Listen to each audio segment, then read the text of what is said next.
Hi everyone, this is Bernard Bertrand, photographer, director and Lumix ambassador. Today on this GH6 tips and tricks, I'm gonna talk about my very first shoot with the GH6. And I could not resist to shoot anamorphic, of course. Why does it sound so obvious to me? Well, as for me and many of us Lumix users, since the Lumix GH4, anamorphic video shooting is for sure part of the Lumix DNA, and specifically because of its micro four thirds sensor, of course. That is the absolute perfect size. It all comes to the aspect ratio, like 4:3 or 16:9, without stepping too far into cinematography history. It's all related to the first film standard, the 35mm with the 4 perforation eye. And the 35mm is indeed a perfect 4/3 image ratio. Then it all changed a little bit when the sound recording also came into those 35mm film. Later, the cinema industry, the film studio wanted to find a more exciting and more immersive theater experience. So they came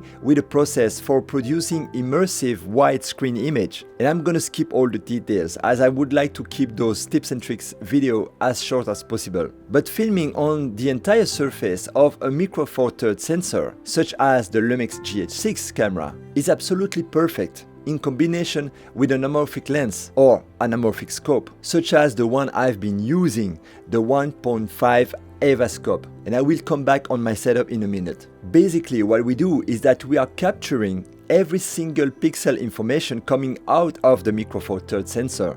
As we are using an anamorphic lens or scope, the image is completely squeezed, and that squeeze amount will depend on the lens or scope you're using.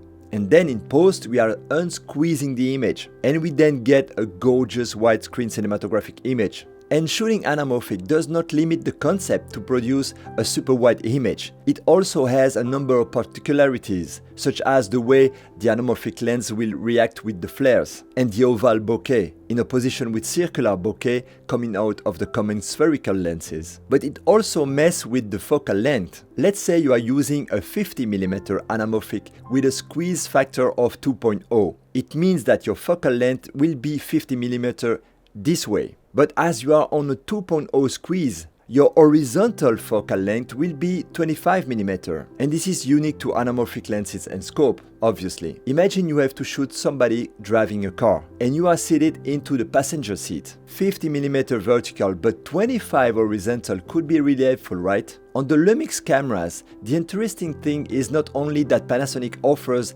since a long time now, all the tools to deal with the anamorphic video recording, but on the GH6 we are now able to produce a 5.8K anamorphic image at 25p or 4.4 at 50p.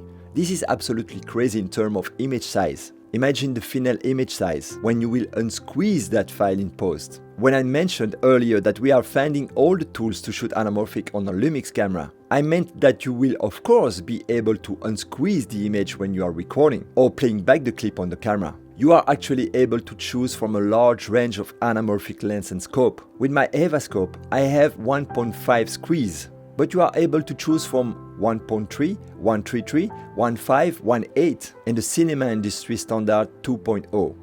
So no matter what anamorphic lens or scope you're using, you'll be able to work with it. And this is also the right time, as you will now find on the market pretty affordable anamorphic lenses for micro four thirds. And not only you are able to unsqueeze your image, you will also be able to tell your image stabilization system that you are using an anamorphic lens. For doing so, simply go to the image stabilizer menu. On the bottom you will find anamorphic video, and there you will have to select the squeeze factor you are shooting with.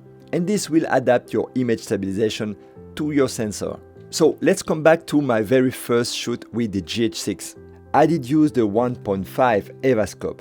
I absolutely love this scope. I'm using it also with the S1H and S5. And here on the GH6, I did choose to mount it on the Lumix 25 Summilux 1.4. As if you are using an anamorphic scope instead of an anamorphic lens, you will have to first choose the right taking lens for the scope. And I went there for the Summilux 25mm. That is a really impressive lens. From there, I simply have to set the focus distance to infinity on the 25mm. And I can now focus on the Aivascope focus ring. And the Aivascope has all the typical anamorphic touch. Together with the 25mm Summilux, I get a gorgeous image that really brings the cinematographic look we are looking for. And by the way, if you want to see the final result, in 5K. Just go watch it on my channel. I will also post a complete breakdown of this shooting with behind the scenes shots, and I will also be talking about my color grading process. That's it for now. Make sure to subscribe as I will come really soon with other GH6 content. Thank you very much and see you next time.